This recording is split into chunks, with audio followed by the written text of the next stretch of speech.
I heard a song the other day, a song about love that ended so fast, but was oh so perfect indeed. And it got me thinking. Why is it that we almost never sing about something that actually lasts? About something that is steady, lovely, calm? Maybe we view steady as boring. A love that lasts, a job that is enjoyable, a life that is peaceful. If that's what we see as boring, then maybe boring is actually the healthiest way to be.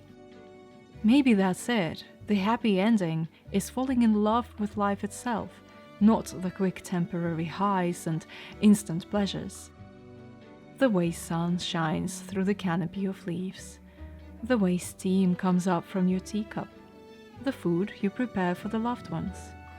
Maybe real love isn't chaotic but quiet like snow, and bright like the dawn chorus that most of us miss in our sleep. Hello, it's finally not raining today, so I decided to paint outside again. Hi, cat.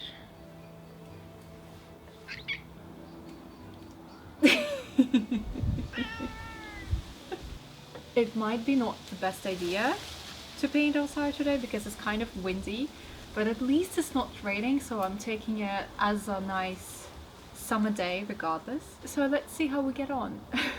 I'm gonna have my tea first though. I really hate eating on camera. That's why whenever I cook anything, you never see me actually consume whatever I cook, not because I don't consume it, but because I hate eating on camera. I just find it so awkward, and I also hate watching others eat on camera. I promised you some traditional recipes, and while I did add blueberries into this lemon drizzle, which is not very traditional, but it's yummy, so let me show you how I made it. Everything else is traditional. Anyway, I'm gonna have my tea and paint a cute little cottage that I saw yesterday evening when it was raining. So let's see how we get on because it's getting cloudy actually.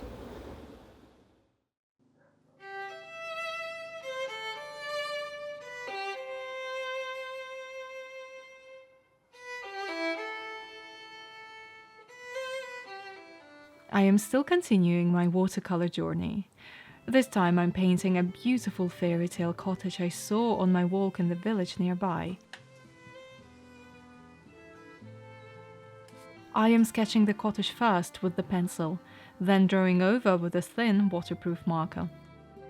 To tell you the truth, I had some kind of strange beliefs about how art should be. I thought that if you want to paint with watercolors, you must paint with brush on paper right away, without helping yourself, so to speak, with pencil outlines.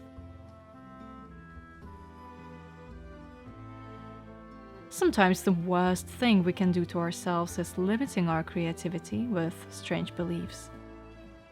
For the longest time, I believed that I am not an artist. And you know what? It was true, I wasn't. Because you are what you believe. As soon as I started believing the opposite, I also became that. I believed that I can paint, that I can hold a brush, that my art can be shared with others. I believed that there are no limitations and rules to follow. You can create what you want, however you want. And suddenly, I found myself creating every day and finding an immense joy in that.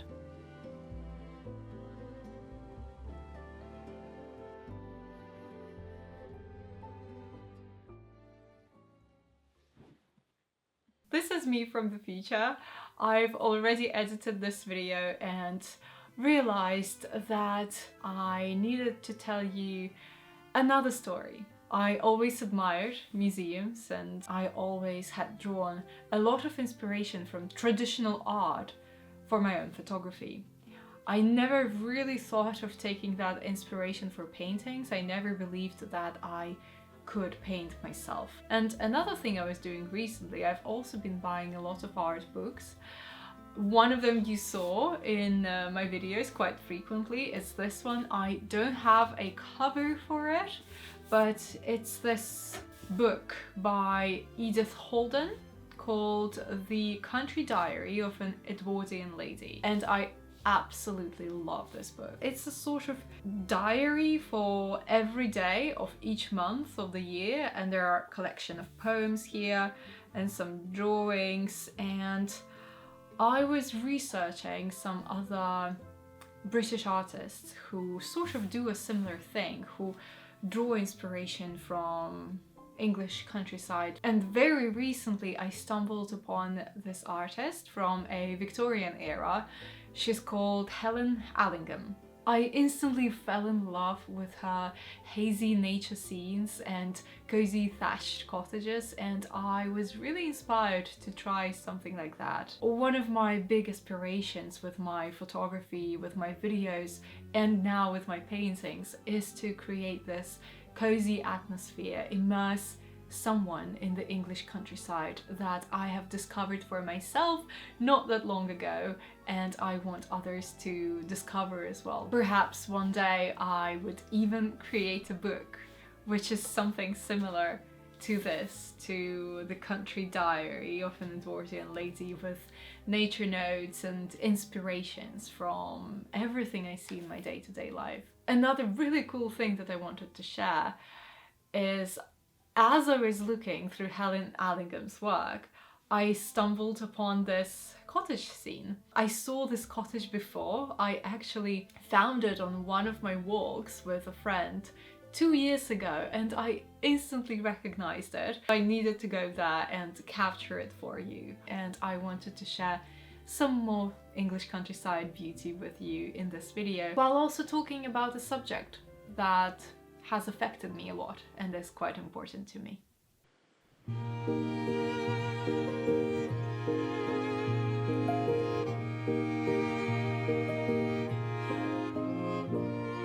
Most beautiful things are always in front of our eyes, so easily missed and overlooked by many. Like the dawn chorus I spoke about earlier, like the simple moments, the quiet kind of love.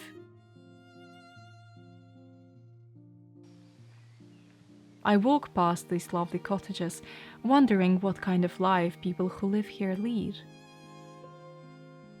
Are they happy in their rose garden? Are they marveling every day at the history and beauty that surrounds them?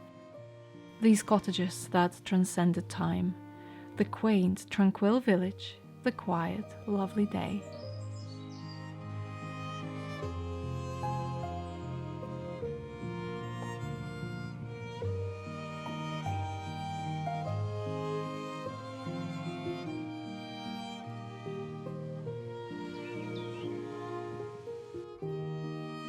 You know, perhaps one of the most difficult things is to not compare your life to someone else's, staying present in your own journey instead of paying attention to everybody else.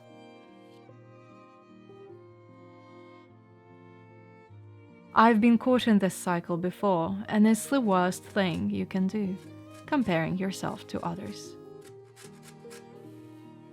We all have such different starting lines and circumstances in life. You may even look at my videos, these idyllic scenes, and think that this is unattainable.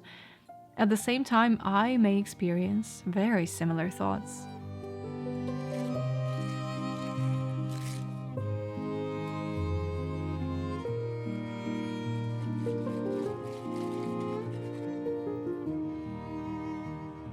I learned to appreciate the calm and somewhat boring life I currently have. Sometimes I speak to other people, friends, acquaintances, and learn that someone traveled the world for the past year, visiting countries that are far out of my current reach. Others bought a lovely house, which I couldn't currently afford. Some people have generational wealth and properties. Some live in countries where there's summer all year round. Some have built a successful business in just a couple of months. Oh, how easy it is to get overwhelmed by this wealth of information, and how easy it is to feel so much lesser about yourself when your starting point is so wildly different. Mine certainly was, and I spent decades stuck in this cycle.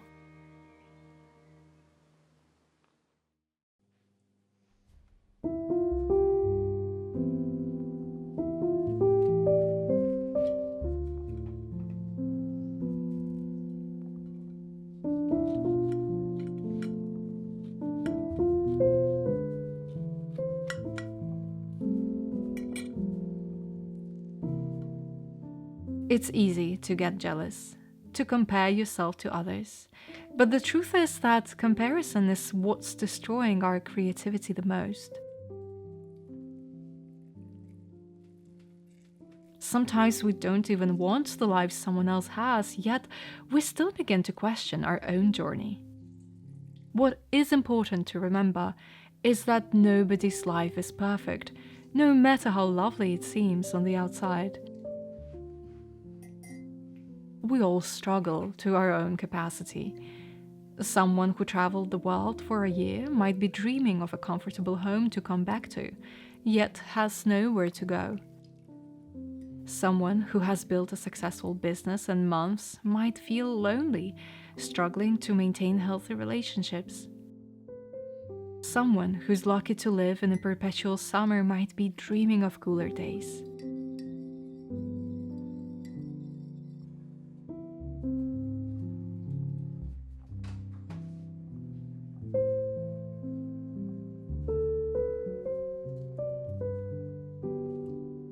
We must focus on the journey ahead of us, put the horse blinds on, if you will, and stick to our own goals. Nothing is unattainable. You can grow into a beautiful, wonderful person you truly are, but that's not going to happen through comparison, but rather by giving a little more of that quiet love to your own imperfect self.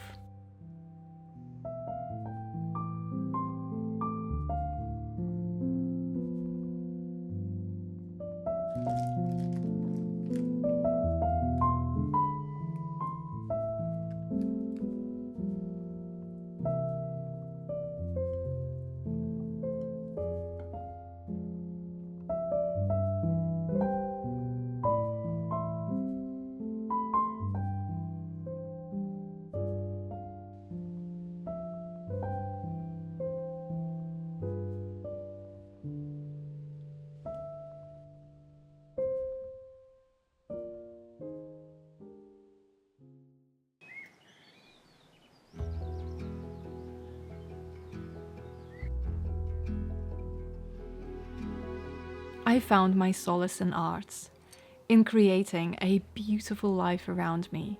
The arts in their traditional sense, but also the art of living. You know, I didn't always love this peaceful life. To me, life was a roller coaster with constant ups and downs, a chaos born out of my ambitious young mind, inevitably leading to a long withdrawal. Settling down, having a house, walking a steady path, that was my idea of a nightmare. I enjoyed the melancholy and emotional swings that came with the constant chase after unrealistic goals and unhealthy habits. Just like someone else's childhood dream might have been to become an astronaut, I wanted to become a Hollywood director, own a large corporation, the entire world. You know, most people who ever wanted to be astronauts don't blame themselves for never going into space. I literally felt like a failure because I didn't become the next Scorsese.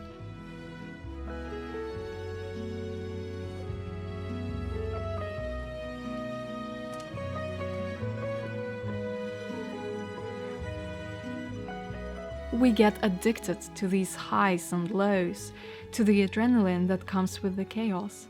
Of course, we'll then find everything else, the steady pace, rather boring. What I know is that I am a completely different person to who I was 10 years ago. Much happier and healthier than ever to be myself, and more aware of my purpose and my wants in life.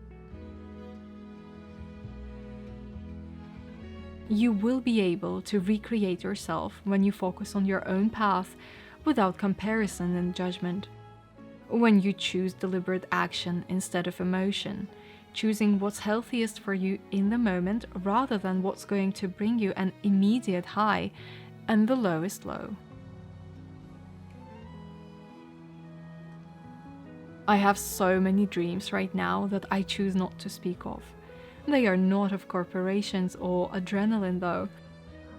While I still rush and stress over money and success, I am learning to accept that there are many different ways to live, to grow, and we are all figuring out our own path in the best way we can.